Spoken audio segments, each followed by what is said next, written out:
Well, Norfolk is looking particularly beautiful this early August morning. We're now first week in August. Hollyhocks in our yard are still putting on a really good show. They're past their real peak now, the big flush that they had at the end of July starting to fade, but spikes have still got plenty of bud to open up, and these will gradually continue to flower all the way through August. And they're looking rather spectacular, lovely range of colours this year. On the back wall, one of the very last of the rambling roses to flower, this beautiful cerise colour. No idea of the name of this. These are really older varieties that have been growing here for decades, if not centuries.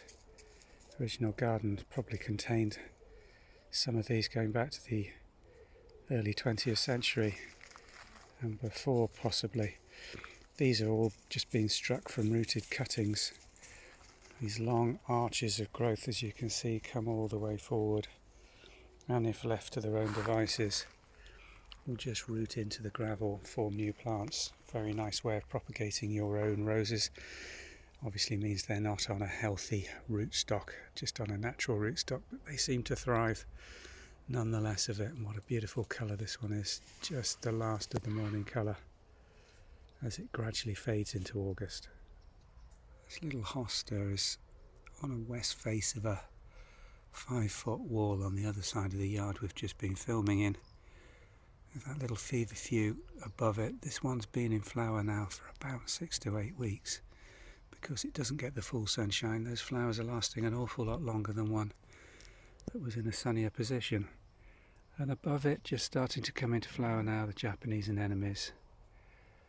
First of the flowers opening up, this beautiful pink with the buttercup yellow central portion to these flowers. Makes them so spectacular. Plenty of bud. Look at that. It's going to flower this for the majority of August and way into September. Agapanthus are coming into flower. This one did absolutely nothing last season. Didn't have a single flower spike on it. And I suppose that must have just been the weather not suiting it for some reason, but this year it's making up for that with these beautiful large flower heads held at around 3.5 to 4 feet. Just starting to open up now. Again, I'm afraid I don't know the variety of this one. Striated blue and pastel flowers, large leaf variety. Just coming under this late flushing rose combination of the colours against the pastel of the house behind. Very nice, very striking. And on the west face of the house, in front of the old front door, these beauties are starting to come into flower. I think it's a Rebecca, not absolutely certain. Beautiful mini sunflowers, really fine petals. The central rosette of the darker yellow, looking very nice, even in no sunshine. It'll be in full sun this afternoon if the weather holds. But real bright spot of colour at the base of these roses, which have now finished. Madame Alpha Carriere earlier in the season. Honeysuckle at the top, finished for this season, just a few little flowers left on it. And the Albertine now needs deadheading, again also finished for this year. Another Rebecca just coming into flower here. This one grows to around 4.5 to 5 feet, forms quite a dense mass of nice clean leaf with these really dark purpley red stems, and then flushes with this sunflower, single flower, good for the insects. Berberis planted to the side of it, and then just pushing its way through, planting at the back end of this rather large buddleia in the corner where this old greenhouse used to be decades ago. Another Japanese anemone, This one's struggling for the light a little bit. Lemon trees we've had out here in this position where they get the best sun in the garden from morning right the way through to evening. And they've done quite well this year.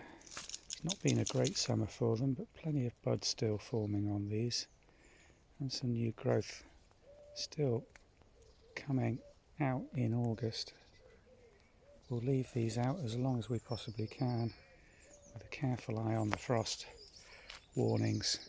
Hopefully get them through to early October before we have to take them in. We're doing that restoration work on the conservatory and painting and repairing the woodwork, so all the geraniums have been out on this aspect with the citrus trees over the summer. They went completely out of flower in mid-July, but they're coming back now.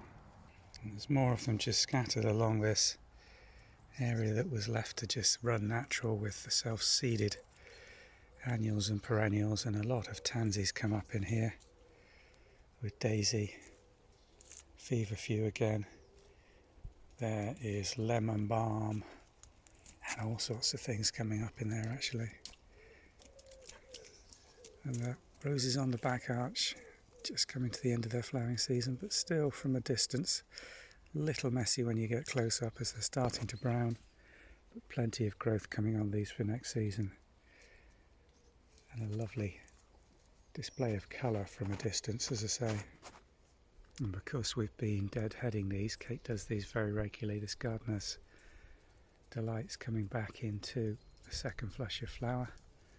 Lovely upright growths of bud forming on this rose, and that should give us really nice quality scented roses for cutting or leaving on this arch right the way through August and into September.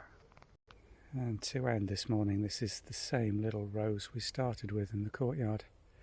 Again, another rooted little cutting that's been planted out around the base of this old apple tree.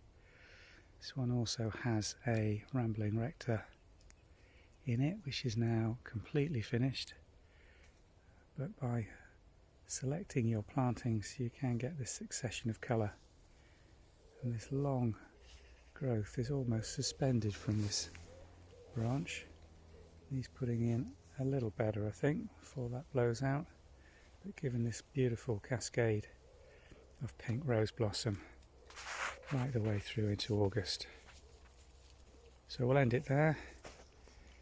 These girls are going to want their walk, followed by some breakfast, and then if this sunshine continues, I've got some more painting and gardening to do today. I'm looking forward to that. Should be a good day.